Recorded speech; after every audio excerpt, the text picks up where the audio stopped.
감사합니다. 고려가 멸망을 하고 조선이 새로이 세워질 때에 이성계는 새로운 도읍지로 옮겨야겠다는 마음을 갖게 됩니다. 어떤 곳으로 새로운 도읍지를 정할까? 이에 대하여 무학대사에게 일임을 하게 됩니다. 당신께서 가장 복된 자리가 어딘지를 찾아서 그 도읍지를 정하면 좋겠습니다. 무학대사는 전국 곳곳을 다니다가 한양에 오게 됩니다. 한양을 와서 보니 참으로 지세가 좋습니다. 뒤에는 북악산이 있고 오른쪽에는 인왕산이 있고 왼쪽에는 낙산이 있고 앞쪽에는 남산이 자리 잡고 있고 그 너머에 한강이 유유히 흐르는 것을 보면서 박수를 치게 되는 거죠. 최고의 명당이다. 그리고는 도읍지를 이것으로 옮기게 되는 거죠. 여러분, 그 도읍지를 정하는 가장 결정적 기준이 뭘까요? 풍수지리였죠.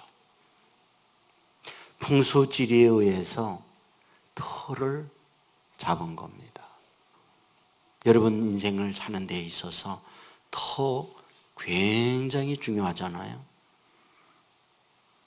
한국의 현재 재벌들이 가장 선호하고 있는 집터가 있어요. 한남동과 성북동. 여러분들도 그곳에 터를 잡으면 모르지 어떻게 될지. 여러분 지금 현재의 국립묘지 여러분 있는 곳이 아시죠? 그냥 그곳에 국립묘지를 잡은 줄 아십니까? 절대 아니에요. 거기에 풍수지리하는 사람, 소위 직관, 이런 사람들을 동원해서 거기에 묘자리를 잡은 거예요. 왜? 묘자리가 매우 중요하니까. 풍수지리 박사 최창조라는 분은 이런 말을 해요. 묘자리 잘못 쓰면 귀신이 곡할 일이 집안에 벌어진다. 그만큼 묘자리는 중요하다. 여러분들 여기에 영향을 받은 김대중 전 대통령은 소위 풍수사라고 하는 손서구라는 사람을 통해서 자기의 가족묘지 터를 잡고 이장을 감행하게 되잖아요. 뭘 말하는 걸까요? 결국 내가 살고 있는 집터가 어디냐, 묘자리를 어디 쓰느냐, 그리고 내가 어디에 사느냐에 따라서 결국 나 자신, 내 가족의 복되고 또는 안 되고 귤흉이 결정된다. 그 얘기를 하고 있는 게 아니겠습니까? 여러분 하나님께서도 에덴을 만드셨어요. 그리고 사람으로 하여금 에덴에 거하게 만들어요. 어떻게 생각하면 성경에도 그 터를 중요하게 여기고 여기가 복된 자리라고 만들어준 게 아니겠습니까? 인간 스스로가 여기보다 더 좋은 토가 있을 거야 하고 에덴을 떠나서 세상에 내려오면서 수많은 갈등, 아픔, 고통, 어려움 가운데 지내고 있는 것, 이게 인간 삶의 모습이 아니겠느냐, 그런 얘기입니다. 사실 성경에 보게 되어지면 굉장히 터의 문제를 중요하게 생각을 합니다. 여러분들 하나님께서 아브라함을 부릅니다. 왜 부릅니까? 너로 하여금 장대하고 잘되기 위하여 너를 부른다. 그러면 하나님이 잘되게 하고 장대케 하는 길이 뭐냐? 내가 살고 있는 갈대아 우르가 아니라 내가 지정해 주는 땅 가나안으로 가라. 그곳에 너가 살 터를 잡았다. 그 말씀을 우리에게 하고 있지 않습니까? 여러분 그것만으로 끝나지 않아요. 나중에 아들 이삭을 낳고 이삭이 어느 정도 성장했을 때 그 아들 내게 제물로 바치라 말씀을 합니다. 그런데 바치는 장소가 어디냐? 내가 한 산을 정하여 주었으니 그 산에 가서 제사를 드려라. 모리아 산을 정해놓고 그 터 위에서 제사를 드리라고 말씀하고 있는 것을 보게 됩니다. 어떤 분이 그런 말을 해요. 왜 이스라엘이 이집트 가서 그 고생을 하느냐? 고생하는 이유가 뭐냐? 하나님이 정해준 그 터를 떠나 엉뚱한 곳에 갔더니 그 고생한다. 그들을 출애굽하여 그들로 하여금 이끌어가고자 하는 곳이 어디냐? 바로 하나님이 정해준 젖과 꿀이 흐르는 땅, 하나님의 만든 그 터 위에 그들로 살게 하려고 그들을 끌어내고 있다 라고 말씀을 하고 있다는 거죠. 아세요? 오늘 본문에도 터 문제를 말하고 있다는 것. 바울은 고린도 교회에 편지를 보내면서 더 중요하다 그 얘기해요. 10절에 보면 내가 지혜로운 건축자와 같이 터를 닦아두었다. 11절에 보면 이 닦아둔 것 외에 능히 다른 터 이걸 얘기해요. 자, 그렇다고 한다면 여기에서 그렇게 터를 말하고 있을 때에 도대체 왜 그렇게 터의 문제를 중요하게 다루는 걸까? 세상의 사람들, 교회, 성경 모두가 다 터를 중요하게 여긴다면 왜 그토록 터의 문제를 다루는 걸까? 기억하십시오. 인생이란 태어난다는 것은 어떤 시간과 공간에 지낸다는 말을 의미하는 거예요. 이 시대의 대한민국 부평 땅에 우리가 살고 있는 겁니다. 우리가 한국말을 하는 것은 바로 한국에 태어났기 때문에 한국의 영향을 받아서 김치 먹고 한국어를 쓰는 거예요. 동일한 한국인이지만 동일한 피부요, 동일한 생김새를 갖고 있지만 미국에 살고 있는 아이들은 버터를 먹고 있고 빵과 치즈를 먹고 있고 영어를 하고 있어요. 왜? 태어난 곳이 다르니까. 자, 그렇다고 한다면 인간이라고 하는 것은 그 공간, 그 터, 여기에서 벗어날 수 없는 존재라는 걸 우리에게 말씀해 주고 있지 않습니까? 그렇다면 오늘 이와 같이 태어나서 이 공간, 그 시간 안에 살아가게 될 때 문제가 있습니다. 어떤 터에서 사느냐 하는 것은 그 인생을 결정짓기 때문에 그 중요성을 우리에게 말씀해 주고 있는 거죠. 그러면 바울이 고린도 교회에 편지를 보내면서 뭘 얘기합니까? 너희들 터 위에서 터 준비를 위하여 살아왔지. 내가 너희들에게 너희들이 구하는 그런 터와 다른 새로운 터를 준비해 놓았다. 근데 그 터가 뭐냐? 본문에 말하고 있죠. 이 터는 곧 그리스도 예수다. 예수님이 터다. 이렇게 말씀을 하고 있는 거죠. 그렇다고 한다면 우리는 이 말씀을 보면서 굉장한 혼란을 가져오게 되는 거죠. 왜? 우리가 갖고 있는 지금까지의 터, 명당자리라고 하는 것은 산 좋고 물 좋고 지질 좋고 산세 좋고 그런 거 아니에요? 여러분들 집을 선택하게 되어질 때에 선택의 조건이 많아요. 조망권이 어떠냐? 그 앞에 어떤 자연적 환경들이 내 첫눈에 들어올 수 있느냐? 그것만 아니죠. 학군이 얼마나 좋으냐? 그것만 아니죠. 내 직장 다닐 수 있는 동선이 어떠냐? 그것만 아니죠. 우리들의 삶의 인프라, 우리의 마켓, 이런 주변의 여건들이 어떠냐? 이런 종합적인 것을 보고 터를 잡고 그곳에 정착을 하는 거예요. 다시 말씀드리면 인간적 편리성, 그것에 의해서 터를 잡고 그곳에 삶의 우리의 거주권을 행사하게 된다. 그런 얘기입니다. 그런데 오늘 성경에서 말하고 있는 그 터란 뭡니까? 전혀 이런 상식과 다른 이야기를 해요. 그 터는 얼마나 산세가 좋으냐, 얼마나 풍수지리의 여건이 좋으냐, 이걸 말하고 있지 않다는 거지요. 그렇다면 뭡니까? 예수님이 터다. 그 얘기를 하고 있습니다. 자, 그렇다면 여기서 말씀하고 있는 예수님이 터라고 할 때 그 의미가 뭘까요? 너희가 터를 위해서 살아왔지? 그런데 그 터는 진정으로 내가 준비한 터가 있으니 예수 그리스도다라고 할 때의 그 의미가 뭐겠느냐라는 겁니다. 이 시간 이런 질문을 해야 됩니다. 왜 사람들은 터를 중요하게 여길까? 잘되기 위해, 후손들 형통하기 위해, 내 사업이 번성하기 위해 터를 잡는 거예요. 자, 그런데 예수 그리스도가 터라고 한다면 그 의미는 도대체 어떤 관계가 있느냐, 그런 얘기입니다. 우선 여기서 알아야 할 것이 있습니다. 터를 잡는다, 이 말은 머문다는 말이에요. 집터를 잡는다, 집에서 머문다는 말이에요. 묘자리를 잡는다, 그 묘자리에 머문다는 것을 뜻하는 거예요.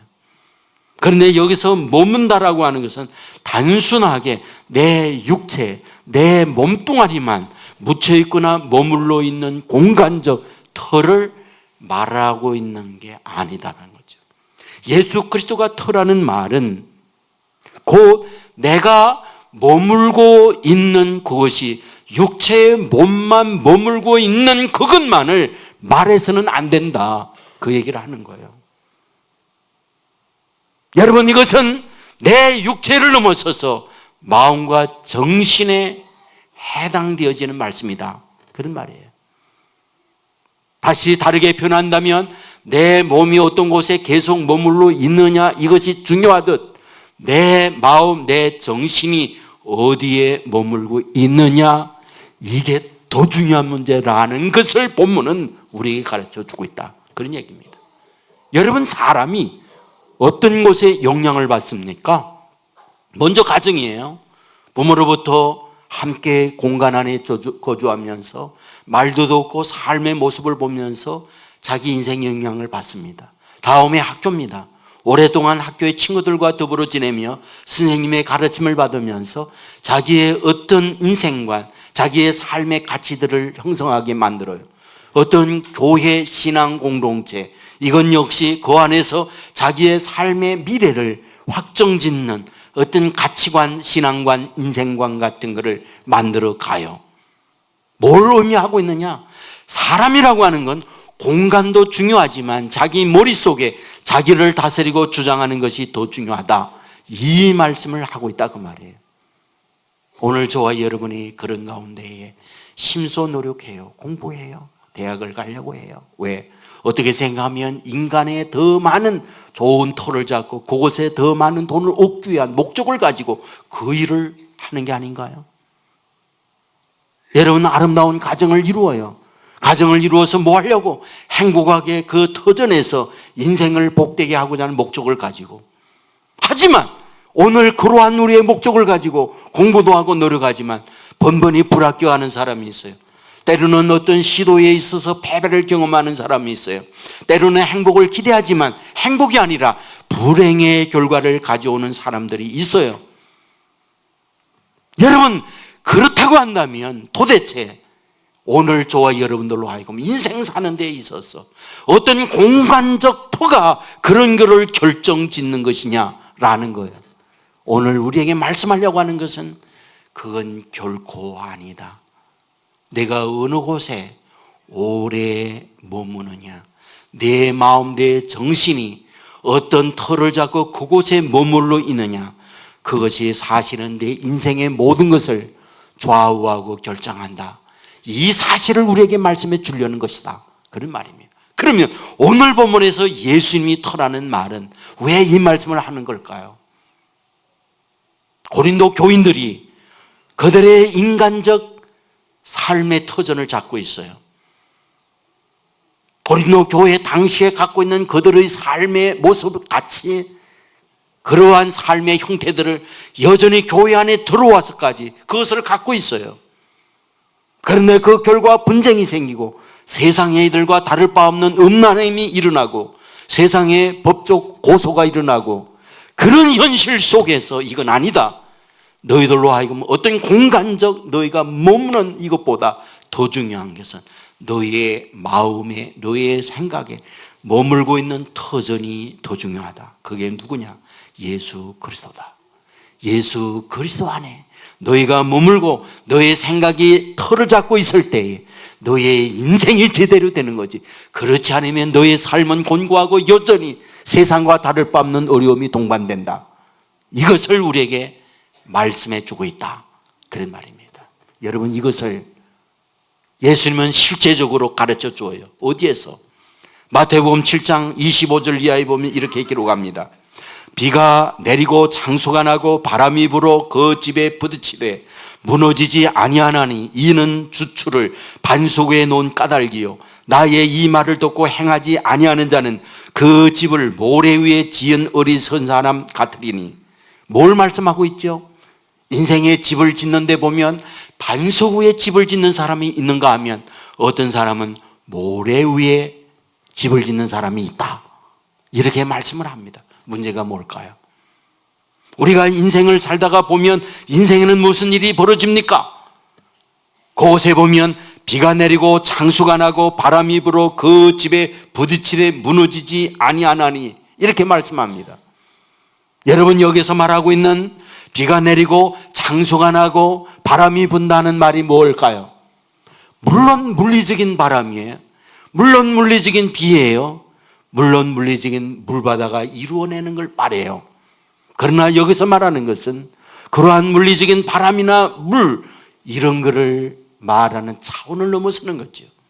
인생의 바람이 있어요. 인생의 비가 있어요. 인생의 태풍이 있어요. 질병이 태풍일 수 있고 가정의 우환이 바람일 수 있고 사람들과의 관계가 어려운 악화된 것이 물일 수 있단 말이죠. 그런데 그런 것들이 범람하게 되어질 때에 인생의 결정적 역할을 하는 게 있다는 거예요. 터가 중요하다는 거예요. 터가 중요하다는 거예요. 어떤 사람은 반석 위에 터를 잡고 집을 짓는 사람이 있는가 하면 어떤 사람은 모래 위에 터를 잡고 집을 짓는 사람이 있다는 거예요. 그래서 인생에 어려움이 있지만 인생에 장수가 나지만 인생에 바람과 비가 내리지만 반석 위에 집을 짓는 사람은 결코 흔들리지 않는다라고 말씀하고 있어요. 그렇다면 여기에 반석은 무엇입니까? 오늘 본문에서 말하고 있는 예수 그리스도의 터를 말하는 거예요. 그 예수 그리스도의 터 위에 집을 짓는 사람, 바람이 불어도 비가 와도 장수가 나도 태풍이 몰아쳐도 흔들리지 않는 그런 인생이 되어진다. 저와 여러분이 예수 그리스도 반석 위의 터를 잡고 저와 여러분의 생각, 저와 여러분의 마음 이곳에 예수 그리스도로 말미암아 든든히 내 삶을 세워가게 되어질 때에 수많은 인생의 태풍이 몰아친다 할지라도 흔들리지 않는 견고한 반석 위에 짓는 하나님의 사람 되는 줄 믿습니다. 여러분, 인생을 살면 그게 결정단합니다. 여러분, 블레셋의 골리앗 장수와 함께 거대한 병사들이 이스라엘을 침략합니다. 당시 사울과 다윗의 형들 이스라엘의 군인들이 맞서 겨눕니다. 문제는 게임이 끝났어요. 저 반대의 골리앗, 블레셋을 이끌고 있는 장수, 그는 키가 3m예요. 완전 무장을 하고 있습니다. 무기 하나 휘둘리게 될 때에 두 손을 들어도 흔들 수 없는 그 무기를 이 사람은 한 날을 들고 무슨 실 돌리듯이 휘휘 돌려요. 거기에 맞으면 살아남을 존재가 없어요. 지금까지 골리앗은 백전백승입니다. 그의 사전에 실패라는, 패전이라는 단어가 없어요. 그가 나서서 그들을 향하여, 이스라엘을 향하여 외치죠. 우리 모두 피 볼 거 없다. 너희 대표 내 자신과 함께 싸우자. 그 말 한마디에 모두 주눅 들고 오금이 저리고 오줌을 싸며 다 두려운 공포 속에 도망을 치고 있잖아요. 어린 다윗 아버지가 심부름을 해요. 형님들 군대 갔으니 면회 갔다 와라. 음식 싸가지고 옷 싸가지고 오면서 무슨 생각합니까? 우리나라 좋은 나라, 우리나라 센 나라, 어떤 전쟁에 있어도 승리라는 나라 이러면서 신나게 와서 그 현장을 와서 봤더니 이게 웬일? 정반대의 현장이 벌어진 거 아닙니까? 자기의 형들 온데간데 없고 이스라엘 군들 보이지 않고 저 앞에 거대한 골리앗이 있어서 건설이 땅땅 치는데 산이 움직이고 그 우렁찬 소리에 모두가 다 주눅 들고 꼬리를 내리고 도망간 상황 아닙니까? 이 어린 다윗 마음에 의분이 일어났어요. 이 어린 다윗 마음에 분노가 일어났어요. 아니, 이렇게 초라하고 이렇게 불쌍한 우리 대한민국이라니, 우리 이스라엘이라니, 하나님을 믿는 하나님의 나라가 이렇게 초라하게 밟히다니, 내가 나가 싸우겠습니다. 형들은 혼내죠. 소꿉장난하는 게 아니라고, 전쟁놀이 하는 게 아니라고. 하지만 얘기합니다. 내가 양을 칠 때에 사자들이 달려들 때에 하나님은 나와 함께 그 사자 입을 찢었다고. 그러므로 하나님이 나와 함께 지금까지 했으니 나는 이 싸움에 나가겠다고. 만류하지 못하고 그는 나갔어요. 성경이 뭐라고 말하느냐? 다윗 손에 칼이 없더라. 무슨 얘기입니까? 무기가 없더라. 전쟁을 위해서 무기 하나 없이 맨몸으로 나갔더라. 이 말씀을 하는 게 아닙니까? 앞에 서서 말합니다. 너는 칼과 단창을 가지고 오지만 나는 네가 모독하는 만군의 여호와 이름으로 내게 가노라. 그리고 물맷돌을 돌려 던졌더니 그 물맷돌은 바로 골리앗의 이마에 명중하고 쓰러지고 말아요. 도대체 어떻게 동일한 골리앗 하나를 놓고 하나는 모래성 위에 집을 짓는 것처럼 무너져 내렸고 하나는 반석 위에 집을 짓는 것처럼 견고하고 흔들리지 않게 나갔습니까? 바로 토의 문제였다는 거지요.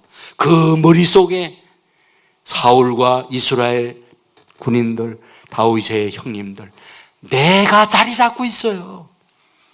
나 위에 내 인생을 짓고 보니 그 골리앗 앞에 나라는 존재는 초라하고 무너져 내리는 인생이 되고 만 거죠. 그러나 다윗은 어떤가요? 그 머릿속에 하나님 위에 자신을 짓는 거예요. 그러므로 하나님이 계시기 때문에 하나님으로 인하여 거대한 골리앗이 있다 할지라도 주눅 들지 않습니다. 두려워하지 않습니다. 떨지 않습니다. 가슴을 펴고 당당하게 나갑니다. 그리고 그를 통하여 놀라운 역사를 이루어내고 있는 것 아니겠습니까? 오늘도 저와 여러분의 인생의 문제에 있어서 내 머릿속에 어떤 토를 잡고 살아가느냐, 이것이 저와 여러분의 미래를 결정짓는 것이라는 거 믿으시기를 주의 이름으로 축원합니다. 수많은 장수가 있어요. 인생의 비바람이 있어요. 노력해도 실패하고 힘써도 경쟁에 늘 밀리고 아무리 봐도 나는 애놀 곳 없는 형편없는 존재야. 내 부모가 훌륭한가? 내 자신이 능력이 있는가? 나로 하여금 내 뒤에 밀어줄 수 있는 인적 백이 있는가? 아, 나는 왜 이렇게 초라한가? 이런 현실을 생각하면 내 자신이 어떤 그런 문제 앞에서 모래 위에 지은 집이 무너져 내리듯 인생이 무너집니다. 그러나 내 마음에 예수님이 털을 잡고 주님 위에 내 인생을 세우면 그런 것이 몰아친다 할지라도 내 안에 주님이 계시니까 가슴을 치고 당당하게 미래를 향하여 나가는 사람, 그리하여 주님께서 그를 통하여 큰 기적과 능력을 이루어낸다는 것 믿으시기를 주의 이름으로 축원합니다. 바울은 고린도 교회에 이 사실을 알려주려고 하는 거예요. 고린도전서 1장 22절에 보면 유대인은 표적을 구하고 헬라인은 지혜를 찾으나 우리는 십자가에 못 박힌 그리스도를 전하니 유대인에게는 거리끼는 것이요 이방인에게는 미련한 것이로되 오직 부르심을 받은 자들에게는 유대인이나 헬라인이나 그리스도는 하나님의 능력이요 하나님의 지혜니라. 뭘 뜻하는 겁니까? 유대인들이 구하는 건 표적을 구한다. 헬라인들이 구하는 건 지혜를 구한다. 그러나 우리는 예수 그리스도를 구한다. 그런데 예수 그리스도는 누구냐? 하나님의 능력이요 하나님의 지혜다. 그분 후에 털을 잡으면 하나님의 능력과 하나님의 지혜가 너희들에게 임한다. 이것이 바울이 고린도 교인들을 향하여 외치고 있는 말씀이 아닌가요? 우상 숭배하고 우상 제물을 먹고 지내는 이들이 있어요. 그들을 보며 안타까운 마음으로 이 문제를 지적을 합니다. 그러면서 고린도전서 8장 6절 말씀에 보면 이렇게 기록해요. 그러나 우리에게는 한 하나님 곧 아버지가 계시니 만물이 그에게서 났고 우리도 그를 위하여 있고 또한 한 주 예수 그리스도께서 계시니 만물이 그로 말미암고 우리도 그로 말미암았느니라. 무슨 말을 할까요? 예수 그리스도가 만물의 근원이다. 내 인생 예수 그리스도에 의해서 났다. 세상의 모든 만물 하나님이 위해서 났고 하나님이 다스리고 하나님이 통치한다. 내 인생 예수 그리스도에 의해서 났고 예수 그리스도에 살고 예수 그리스도에 내 인생의 모든 것이 마감된다. 그러므로 우상을 섬기고 우상을 따라 사는 이것이 가장 어리석은 자다. 내 인생의 틀을 예수님에게 두어야 그 예수님으로 말미암아 내 삶의 모든 것을 그 주님이 맡고 내 삶을 이끌어가지 않느냐. 이 사실을 바울은 열변을 토하듯 고린도 교회에 편지를 보내며 말씀하고 있는 것이 아니겠습니까? 고린도 교회는 이 말씀들을 아멘으로 받고 그렇구나, 내 삶의 우상, 내 삶의 다른 것 청산하고 우리 주 그리스도 앞에 모든 걸 맡기고 주님과 함께 서야겠다, 이런 인생으로 바뀌어졌고 주님은 그 같은 삶을 사는 그들을 책임져 주었던 겁니다. 여러분들 김기동 집사라고 지금 목사님이 되셨어요. 고구마 전도왕. 전에 있던 교회에 이분을 강사로 모셔서 큰 은혜 받고 감동을 받았는데 그분의 간증 많은 분들 아직까지 기억하리라고 봅니다. 이분이 주일날 교회 간다고 해놓고 골프장에 친구들과 함께 가다가 고속도로에서 사고를 당해서 정말 죽음의 위기에서 가까스로 목숨을 건집니다. 그 이후에 주님께 자기의 인생 모든 걸 맡기고 살아야 되겠다. 그 인생은 완전히 바뀌어요. 근데 이분이 교회를 다니고 있지만 신혼 초기에 아이 하나 둘 낳고 생활이 어려우니까 반지하 연립에서 힘들게 삽니다. 그날 기한이 차니까 좀 값싸고 좋은 지상으로 옮겨오면 좋겠다 생각을 하고 복덕방을 찾아다니면서 좀 싼 방 없습니까? 하고 찾으니까 복덕방 주인이 싼 데가 있긴 한데 이런 얘기를 하더라는 거예요. 어디입니까? 그랬더니 이분이 하는 말이 저 주공 아파트 404동 605호인데 사실은 그게 폐가네. 왜냐하면 지금 2년째 네 집이 바뀌어 살았는데 첫째 집에 먼저 살 때에는 그 남편이 죽고 그 두 번째 들어간 사람은 부인이 죽고 세 번째 들어간 아들이 죽고 네 번째는 딸이 죽었네. 그래서 그 집에 누구도 돌으려고 하지 않네. 그럼 가봅시다. 가보니까 정말 폐가가 됐어요. 유리는 깨지고 왕금이 9마리가 이게 붙어 있고 보니까 뒤에 돌아서면은 머리 푼 여자가 기다리고 있는 것 같고 어시시 하더라는 거예요. 근데 이분이 얘기했어요. 나 예수 믿은 사람이니까 괜찮다고. 그래도 괜찮냐고. 괜찮다고. 그 주인이 누구냐면 대전에 살고 있는 공무원 한 국장 집이에요. 대전으로 발령되면서 그 집을 세놓고 갔는데 그 세놓고 간 과정 속에 이 집이 이렇게 된 겁니다. 그 전화로다가 그 국장이 얘기하는 거예요. 그 괜찮겠어요? 괜찮습니다. 그 올라왔어요. 계약서 쓰기 전에 젊은이 괜찮겠어요? 괜찮다니까요. 계약서 쓰다가 뭐고 괜찮겠어요? 괜찮다고 그러고 도장 찍기 전에 괜찮겠어요? 괜찮다고. 그래 도장 찍었다는 거예요. 그리고 와서 집에 와서 얘기했답니다. 우리 예수 믿는 사람이다. 우리 주님은 만왕의 왕 되시고 어떤 귀신과 어떤 도깨비가 있다 할지라도 능히 그들을 물리치고 승리한다. 당신 믿지? 믿는다고. 아이들한테 너 믿지? 그러더라고요. 그래서 이사 갔어요. 갔는데 6개월이 했는데 말이죠. 회사가 잘 되는 거예요. 1년이 됐는데 말이죠. 일하는 일꾼들이 수백 명으로 늘어난 거예요. 그러면서 계속 그곳에서 잘 되는데 만나는 사람마다 인사하는 거예요. 무슨 일 없으시죠? 평안하신 거죠?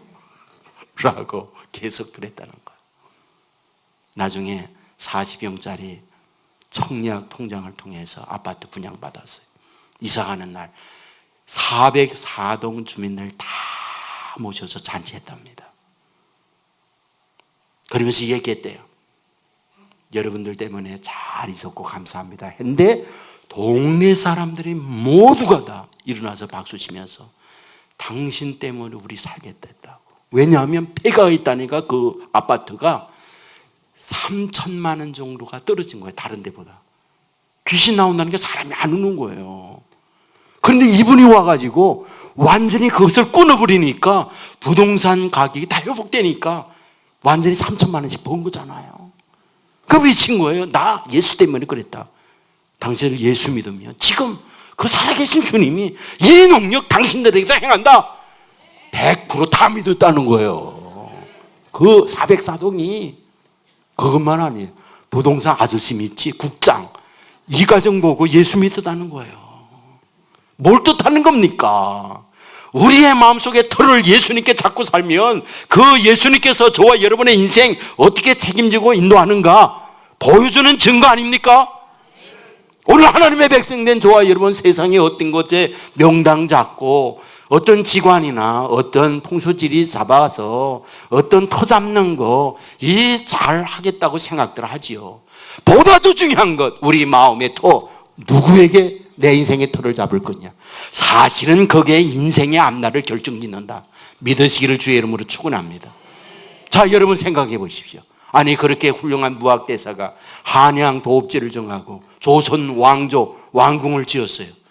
여러분 역사를 배우면 알지요. 사색당포에 어느 한 날 바람 잘 날 있었는지. 아니 그렇게 좋은 토 잡아온 조선 왕조 왜 이렇게 수많은 당파와 수많은 살상과 고통 가운데 지냅니까? 여러분 청와대 최고의 명당이에요. 그래서 그곳에 청와대 진 겁니다. 그런데 어떤가요? 이승만 대통령 쫓겨났죠. 박정희 대통령 거기에서 돌아가셨죠. 전두환, 노태우 대통령 감옥 가셨죠. 노무현 대통령 자살하셨죠. 도대체 어떻게 된 겁니까? 그 명당이. 여러분 말씀했잖아요. 국립묘지 명당이라고 묘자리 거기 잡은 거라고. 근데 이 나라 언제 한번 편안해 왔습니까? 수많은 고통과 아픔 가운데 지내고 있는데, 여러분 그런 자리가 정말 아름다운 터여 그런 자리가 명당이냐 말이에요. 우리의 진정한 명당. 오늘 본문은 말하잖아요. 예수님이 진정한 명당이다. 고린도전서 10장 31절에 보면 너희가 먹든지 마시든지 무엇을 하든지 다 하나님의 영광 위에 해라. 무슨 얘기입니까? 너희가 무슨 일을 만나고 어떤 일을 하든지 하나님의 영광, 하나님이 기뻐하고 하나님이 원하는 바가 뭔가 그걸 따라 사는 자, 그것이 예수 그리스도 위에 토를 짓고 사는 사람의 모습이다. 그걸 말해주는 거예요. 고린도전서 11장 1절에 보면 내가 그리스도를 본받는 자 된 것 같이 너희는 나를 본받는 자가 되라. 내가 예수님을 본받았다. 너희도 나를 예수님이 본받는 것처럼 본받아라. 그렇다면 바울이 예수님을 본받는 삶이 무엇입니까? 내게 사는 것이 그리스도니 죽는 것도 유익하다. 내가 사나 죽으나 다 주의 것이로다. 나는 주로 인하여 살고 나는 주로 인하여 죽는다. 이것이 바울이 갖고 있는 일편단심의 고백 아닙니까? 그의 가슴 속에, 그의 마음 속에 자리 잡고 있는 터는 예수님이었어요. 바로 그것을 고린도 교회에 부탁하고 있고 그와 같이 말하고 있어요. 예수님을 토로 잡고 사는 사람, 예수님이 그 인생을 책임져 주실 줄 믿습니다. 저와 여러분의 아들, 딸들 인생의 터를 위하여 살고 있죠. 그런데 주님을 토로 삼고 인생을 잘도록 끌어주십시오. 살아계신 주님이 그들의 가는 길을 동행해 주실 줄 믿습니다. 인생의 모든 지혜의 근본이신 그분께서 우리 아들, 딸에게 하늘로 내리는 지혜를 허락해 주실 줄 믿습니다. 그분께서 저와 여러분에게 영육의 강건한 목을 허락해 주실 줄 믿습니다. 그렇다고 한다면 어떻게 예수 그리스도를 내 인생의 토로 삼고 사는 겁니까? 예수님을 내 인생의 토로 삼고 사는 삶의 구체적인 행위가 뭡니까? 예수님은 말씀하고 있어요. 내 말을 듣고 행하는 자는 반석 위에 집을 지은 자다. 그렇다고 한다면 예수님의 말을 듣고 예수님의 말을 따라 사는 것이 반석 위에, 예수님이 토 위에 집을 짓는 거라고 할 때, 하나님의 주시는 말씀을 따라 내 사고와 내 가치와 내 인생을 끌어가는 그것이 그 예수님의 터를 짓고 사는 인생의 모습이다. 이 사실을 우리에게 말씀해 주고 있는 겁니다. 주님의 말씀을 듣고 주님의 말씀이 저와 여러분을 다스려가게 하는 것, 이것이 예수 그리스도의 터를 짓는 멋진 반석 위에 집을 짓는 하나님의 사람인 것을 믿으시기를 주의 이름으로 축원합니다. 여러분, 그와 같이 예수님의 말씀 위에 집을 든든히 지면 창수가 날 수 있습니다. 비바람이 몰아칠 수 있습니다. 그러나 결코 흔들리지 않는 견고한 집으로 인생의 멋진 성공의 대도를 걷는 하나님의 사람 될 줄 믿습니다. 여러분, 그러므로 하나님의 말씀을 듣고 배우는 일에 여러분의 시간을 투자하고 그 말씀이 저와 여러분을 다스려 가도록 노력하시길 주의 이름으로 축원합니다. 지난주 하나님을 경험하는 말씀 양육 40일 광고를 냈더니 바로 지난 주간에 109명이 신청을 했어요. 그래서 지난주를 문을 닫아버렸어요. 그래서 제가 혼자 무슨 생각을 하냐, 이런 데는 욕심을 내야 된다는 거예요. 좀 다른 데 욕심 내지 말고, 이런 데는 좀 욕심 내도 누가 뭐라 하지 않잖아요. 그런데 내서는 안 될 것에 욕심을 내고 있고, 정말 내가 욕심을 내야 할 것엔 저 사돈의 팔천 바라보듯 바라보고 있고. 사랑하는 여러분, 저는 부탁을 합니다. 하나님의 말씀과 하나님의 말씀이 저와 여러분의 기초가 되고 저와 여러분을 다스려가는데, 저와 여러분의 마음을 쏟게 되어지면 살아계신 주님께서 그런 마음을 가지고 있는 저와 여러분을 외면하겠습니까? 그대로 두겠습니까? 반드시 그를 책임지고 하나님의 놀라운 축복의 길로 인도함을 받도록 만들어 주실 줄 믿습니다. 잊지 마십시오. 터가 결정하는 게 아니에요. 명당 자리 세상에 말하고 있는 어떤 그곳이 저와 여러분의 인생을 결정하는 게 아니에요. 우리 주님이 모든 걸 결정하고 다스립니다.